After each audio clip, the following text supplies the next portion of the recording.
Isa ang Raider 150 sa masasabi kong makisig, matulin, at higit sa lahat, pwede sa kahit anong concept since 2004. Simula nung lumabas ang Raider 150, marami talagang humanga sa motor na ito. At isa na po tayo doon. Marahil ang iba sa inyo hindi kilala si Lucy o yung Raider Carb natin. Ito yung unang motor natin na Raider na vinalag natin bago tayo nagkaroon ng mga iba't ibang mga klase pa ng motor like si Kumpare, si Diwata at yung iba pa.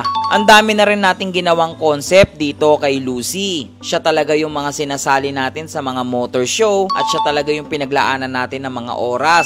Inaral natin yung mga pwede nating ikabit sa kanyang pyesa lalo't na nasa Malaysian concept tayo. Hanggang sa nagawa natin ang lahat at nakasali tayo at nanalo tayo sa mga iba't ibang mga motor show hanggang sa nakabili na nga tayo ng Raider FI. At dito na tayo nag-focus kaya medyo nakakalimutan na natin si Lucy. Ginawa din pala natin siyang Indonesian concept. Marami rin na nagsasabing gawin na lang natin siyang Thai concept, mas popogi pa daw at yun naman talaga yung bagay sa isang Raider 150. Pero naisip ko, wala pa kasi masyadong gumagawa dito ng tinatawag na Vietnam style. Isa na naman ito na po pwede nating mapauso. Nag-research ako about Vietnam style, sobrang ganda po talaga. Pinagsama siyang Malaysian concept na may pagka-Indo concept. Kaya tara, samahan nyo ako mga kalusyuper, papusuan naman ng video natin at pakalat na rin at uumpisahan nating i-rebuild muli si Lucy at ibalik yung kanyang dating tindigan at talagang gawin natin siya ulit na isang wow factor na Raider 150. So yun mga kalusyuper natin, syempre nandito pa rin tayo sa BCK Garage, okay? Kung saan na tayo magbablog araw-araw at ito yung munti kong shop. Again, sa mga gusto pumunta dito, pwede kayong pumunta dito at madali lang ito i-search sa Waze and Google Map. At ngayong araw, uumpisa na natin ang bagong project natin kay Lucy. Ayan si Lucy oh. So dun sa last vlog natin, sinabi ko sa inyong Malaysian concept and Thai concept. Pero ngayon, may nag-comment kasi sa akin at nag-message pa. Ba't daw hindi ko subukan yung Vietnam style? Yeah, sinasabi nila kung may Oppa Gangnam style, may Vietnam style.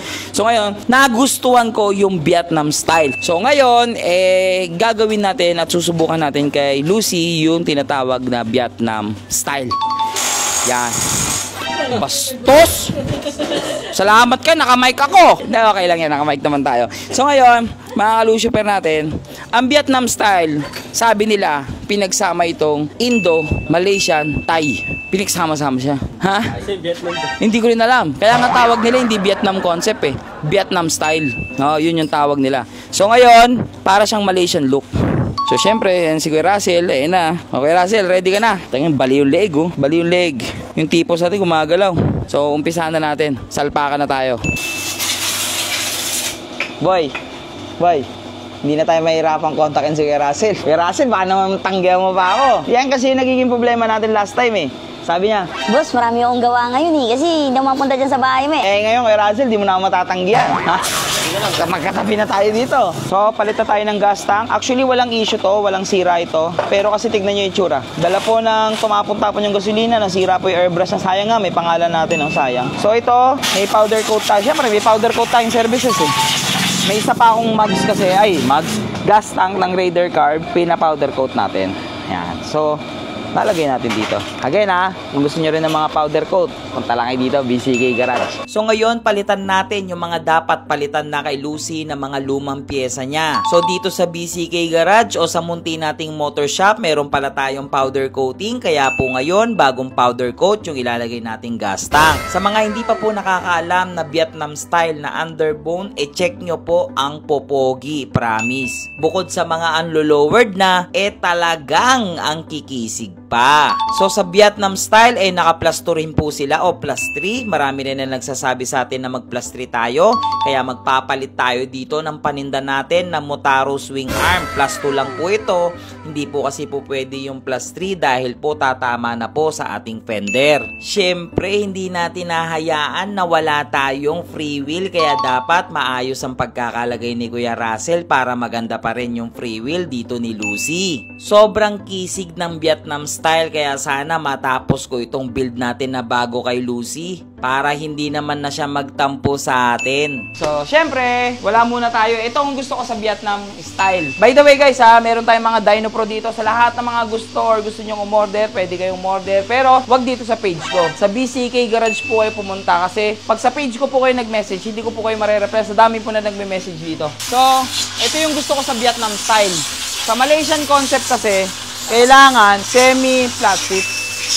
Tapos, pag Thai concept, flat seat. Ito, kaya nito. Mga ganito, JRP, yan, maninipis, JRP. Itong boom ransik, ito, maninipis, yan to. Pero, sa Vietnam style, pwede ako magmanipis. Pero, nakamags tayo.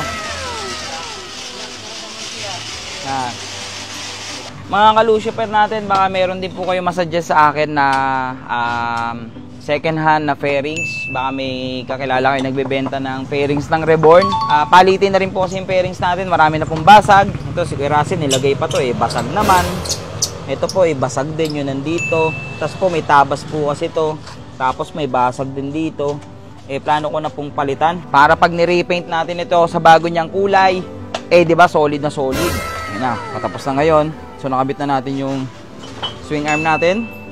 Tingnan natin yung itsura nito ngayon. Ano kaya itsura nito ngayon? Ayan. So, para makita nyo yung itsura niya ngayon, kapiraso!